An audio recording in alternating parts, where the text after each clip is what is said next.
Добър ден от Ямбол, мой роден град. Днес съм на центъра в града и какви забележителности кмета е поставил. Това е в Сърчице. И има яйчеца великденски, които са сложени на центъра.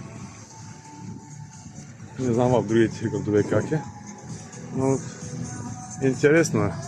Плюс това, че има някакво събитие днеска, някаква щафета, бягане за деца. Ето великденски деца навсякъде. Ето тук още едно яйце, още малки яйца, едно голямо. Ще има някаква интересна програма вечерта.